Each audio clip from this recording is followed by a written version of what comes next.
Hello students, स्वागत है हमारे चैनल पर। आज हम आपके लिए लेकर आए हैं स्टूडेंट्स प्रभा हिंदी कार्य पुस्तिका कक्षा 6 और 7 के लिए। प्रभा नाम से हिंदी की कार्य पुस्तिका जो वर्कबुक है आपकी कक्षा 6 के लिए और 7 के लिए। तो आज हम इसमें करेंगे कार्यपत्रक नंबर 71, कार्यपत्रक नंबर 72, 73, 74 और 75। तो सबसे पहले हम शुरू करेंगे कार्यपत्रक नंबर 71, जिसमें दक्षता है गद्यांश पद्यांश को पढ़कर समझ के साथ उत्तर दे पाने की। और सबसे पहले दे रखा है निम्नलिखित अनुच्छेद को पढ़कर दिए गए प्रश्नों के उत्तर दीजिए। ये लिखिए, शिमला के माल रोड पर जनरल पोस्ट ऑफिस है। उसी पोस्ट ऑफिस के एक कमरे में डाक छाटने का काम चल रहा है। धूप का मजा लेते हुए 2 पैकर्स और 3 महिला डाकिया फटाफट डाक छांटने का काम कर रहे हैं। पिन कोड का पत्र पहुंचाने में खास महत्व होता है। पत्र में शहर के नाम के बाद लिखे अंक को पिन कोड कहते हैं। पिन कोड 6 अंकों का होता है। पुराने समय में कबूतरों के द्वारा संदेश भेजे जाते थे, जब संचार और परिवहन के साधन कम थे। हर कारे पैदल ही आम आदमी तक चिट्ठी पहुंचाने का काम करते थे। आज संदेश भेजने के लिए नए नए साधन उपलब्ध हो गए हैं। डाक बांटने में हवाई जहाज, पानी के जहाज और जाने कौन कौन से साधन इस्तेमाल किए जा रहे हैं। अब लोग नई तकनीकी जैसे ईमेल आदि से जुड़ गए हैं। अपनी बात कोई भी व्यक्ति तुरंत दुनिया के किसी भी कोने में पहुंचा सकता है। ठीक है। पहला प्रश्न है, पत्र में पिन कोड कितने अंक का होता है? तो अपन ने पैराग्राफ में इसमें पढ़ के देखा था। पत्र में जो पिन कोड होता है वो 6 अंकों का होता है, तो यहाँ हम लिख देंगे 6 अंकों का। ठीक है।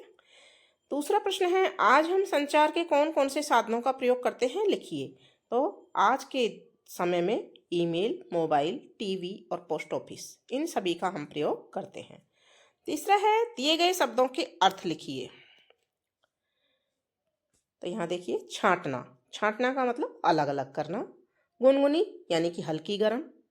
परिवहन यानी आवागमन, यातायात जो होता है ना, आवागमन, उसको परिवहन कहते हैं, यानी लाना और ले जाना।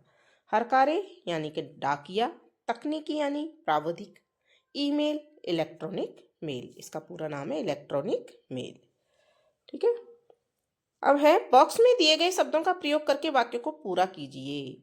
तो यहाँ पर है संदेश, कंप्यूटर, मोबाइल फोन, इंटरनेट। तो यहाँ पर मोबाइल फोन सबसे पहले आ जाएगा। मोबाइल फोन बिना तारों वाला टेलीफोन है, इसमें कोई तार वार नहीं होते हैं। ईमेल इंटरनेट द्वारा भेजा जाता है। तो दोनों में हमने भर दिया है, एक में मोबाइल फोन और दूसरे में इंटरनेट।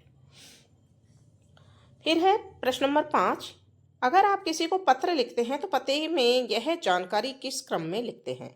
गली मोहल्ले का नाम, घर का नंबर, राज्य का नाम, खंड का नाम, गांव कस्बे का नाम या शहर का नाम? तो सबसे पहले लिखा जाता है घर का नंबर, फिर गली मोहल्ले का नाम, फिर गांव या कस्बे का या शहर का नाम, फिर खंड का नाम और फिर राज्य का नाम। ठीक है।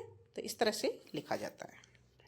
अब है कार्यपत्रक नंबर 72, दक्षता है अनुच्छेद को पढ़कर उत्तर दे पाने की। तो सबसे पहले अनुच्छेद को पढ़ लेते हैं, पैराग्राफ को पढ़ लेते हैं। दिए गए अनुच्छेद को पढ़कर प्रश्नों के उत्तर दीजिए। चित्तौड़गढ़ सूरवीरों का शहर है जो पहाड़ी पर बने दुर्ग के लिए प्रसिद्ध है।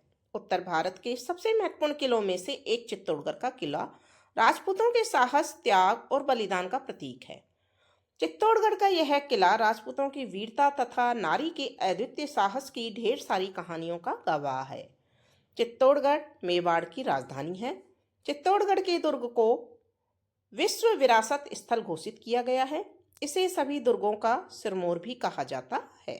यह किला बेड़च नदी के किनारे पर बसा हुआ है, यानी कि बना है। दुनिया भर से लोग यहाँ के किलों को देखने के लिए आते हैं।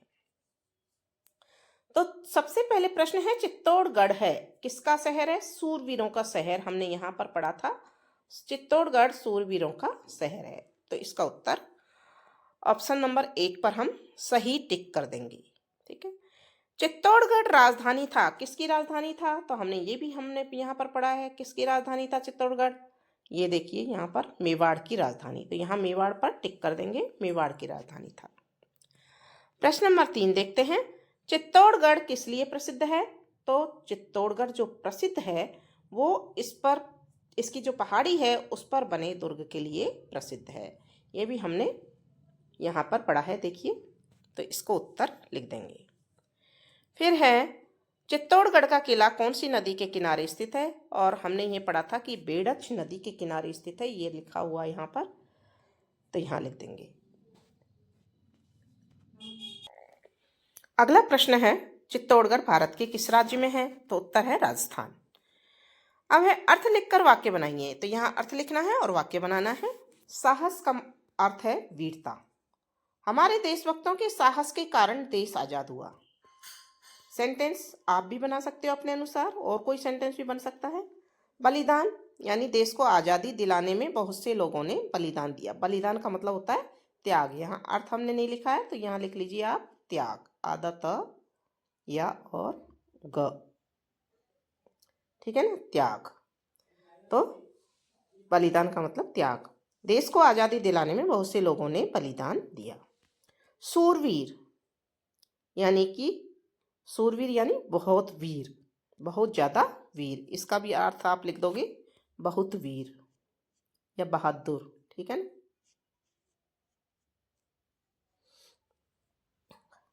महाराणा प्रताप एक सूरवीर शासक थे। फिर है विश्व यानी संसार। इसका भी अर्थ हम लिखना भूल गए हैं, संसार। विश्व यानी संसार। भारतीय क्रिकेट टीम ने विश्व कप जीतकर देश का नाम रोशन किया, ठीक है। अब है प्रश्न नंबर 7, चित्तौड़गढ़ का किला किसका प्रतीक है? तो ऊपर हमने पढ़ा था, चित्तौड़गढ़ का किला राजपूतों के साहस, त्याग और बलिदान का प्रतीक है, ठीक है ना। दिए गए शब्दों के समानार्थी शब्द लिखिए। साहस यानी हिम्मत, अद्वितीय यानी अनोखा, सिरमौर यानी सिर का ताज। अब है कार्यपत्रक नंबर 13, गद्यांश या पद्यांश को पढ़कर समझ के साथ उत्तर दे पाने की दक्षता इसमें दी हुई है। दिए गए संवाद को पढ़कर प्रश्नों के उत्तर दीजिए। तो यहाँ देखिए, संवाद में पवन और समीर का संवाद है। पवन कहता है, दिवाली पर तुम्हारी कितनी छुट्टियां हैं? समीर कहता है, हमारी 1 सप्ताह की छुट्टियां हैं। पवन कहता है, तब तो बड़ा मजा आएगा तुम्हें। समीर कहता है, इस बार मैं खूब पटाखे खरीदूंगा। पवन कहता है, मैं बिल्कुल पटाखे नहीं चलाऊंगा। तो समीर कहता है, पर क्यों? तो पवन कहता है, पटाखों से प्रदूषण होता है। समीर कहता है, पटाखों के बिना दिवाली का मजा ही क्या? तो पवन कहता है, पटाखों से निकलने वाला धुआं हमारे स्वास्थ्य को नुकसान पहुंचाता है। समीर कहता है, वैसे मेरे दादाजी को भी पटाखे पसंद नहीं, पटाखों से सांस और आंख की बीमारियां बढ़ जाती है। तो पवन कहता है, जब तू सब जानता है तो समीर कहता है, ठीक है, तो मैं भी इस साल पटाखे नहीं चलाऊंगा। अब प्रश्न नंबर 1 है, प्रदूषण क्या है? तो बच्चों, प्रदूषण यानी गंदगी।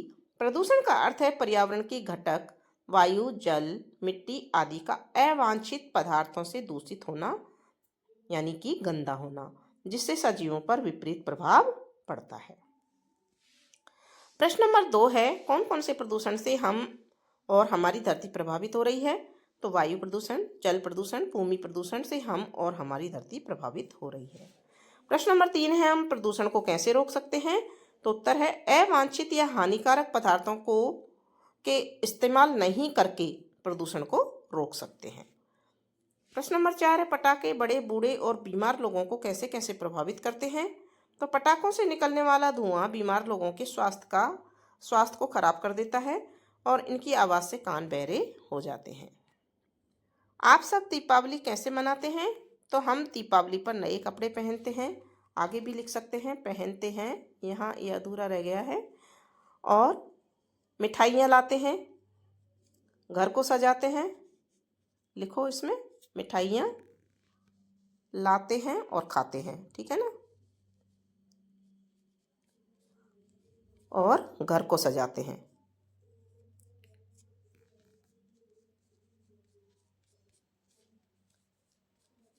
और एक दूसरे से गले मिलते हैं, उनको बधाइयाँ देते हैं, ठीक है ना, और लक्ष्मी पूजन करते हैं।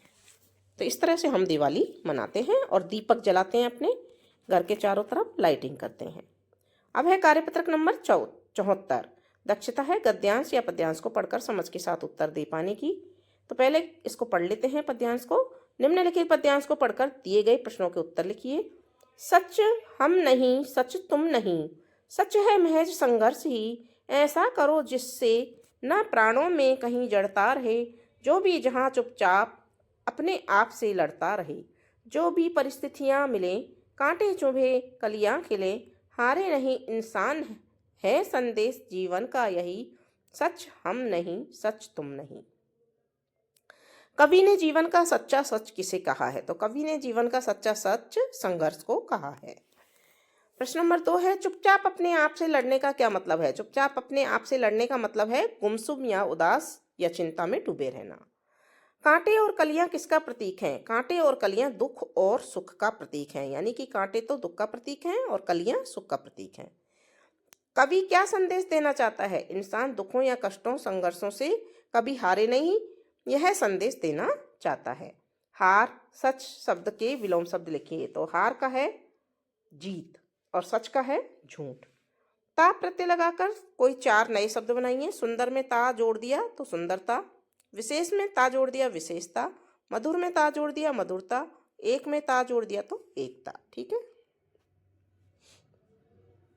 अब है कार्यपत्रक नंबर 75। इसमें भी दक्षता गद्यांश या पद्यांश को पढ़कर समझ के साथ उत्तर दे पाने की है। निम्नलिखित गद्यांश को पढ़कर नीचे दिए गए प्रश्नों के उत्तर लिखिए। भारत एक महान देश है। उत्तर दिशा में हिमालय पर्वत भारत की ऊंचाई प्रकट करता है। इससे निकलने वाली गंगा यमुना आदि नदियां भारत भूमि को जलदान करती हैं। खेती सोना उगलती है। वन उपवन और उद्यान फूल फल और लताओं से लहरा जाते हैं। हिमालय की घाटियों में जड़ी बूटी होती हैं जो हमारे रोग दूर करने में काम आती हैं। भारत की भांति ही हिमालय विशाल है, अटल है, अमर है। हिमालय भारत का एक पर्वत नहीं, स्वयं भारत है। हम सब उसके ऋणी हैं। अब है प्रश्न नंबर 1, उपयुक्त गद्यांश का उचित शीर्षक दीजिए। तो हमने लिखा है महान हिमालय, आप और कुछ भी लिख सकते हैं। प्रश्न नंबर 2, हिमालय पर्वत से निकलने वाली नदियां कौन कौन सी हैं? गंगा और यमुना। प्रश्न नंबर 3 है, जलदान की तरह निम्न 3 शब्दों को भी बनाइए। तो जलदान जैसे जल का दान करना, अन्नदान यानी अन्न का दान करना, भूमिदान यानी भूमि का दान करना, नेत्रदान यानी नेत्र का दान करना। हिमालय शब्द का संधि विच्छेद है, हिम प्लस आल है। हिमालय पर्वत की कोई 3 विशेषताएं लिखिए। तो हिमालय पर्वत बहुत ऊंचा है, इस पर जड़ी बूटियां पाई जाती हैं और यह अटल है। हिमालय पर्वत की महानता को किसके गौरव का प्रतीक माना है? तो हिमालय पर्वत की महानता को भारत के गौरव का प्रतीक माना है। ठीक है। प्रस्तुत गद्यांश से संबंधित कविता की कुछ पंक्तियां लिखिए। खड़ा हिमालय बता रहा है, डरो न आंधी पानी में, खड़े रहो तुम अविचल होकर। ठीक है। संकट सब तूफानों में। तो ये कुछ पंक्तियां हमने बताई हैं जो यहाँ से संबंधित है कविता से। अब है अटल अमर शब्दों को उपसर्ग लगाकर उपसर्ग से अलग कीजिए। तो अटल को अलग करेंगे तो अ अलग हो जाएगा टल। शब्द है टल, उसमें अ उपसर्ग था। और अमर में शब्द है मर, उसमें अ अलग कर देंगे तो अ और मर 2 शब्द बन जाएंगे, यानी उपसर्ग और शब्द बन जाएंगे। ठीक है। और बच्चों इसी के साथ में आपका कार्यपत्रक नंबर 75 भी कंप्लीट हो जाता है। तो यहाँ हमने इस वीडियो में कार्यपत्रक नंबर 71 से 75 तक 5 कार्यपत्रक देखे हैं। अगले वीडियो में हम इसी प्रकार से आगे के कार्यपत्रक देखते रहेंगे। तो जुड़े रहिए हमारे चैनल से। चैनल को सब्सक्राइब कीजिए, वीडियो को लाइक कीजिए और कमेंट बॉक्स में प्यारा सा कमेंट जरूर लिख दीजिए।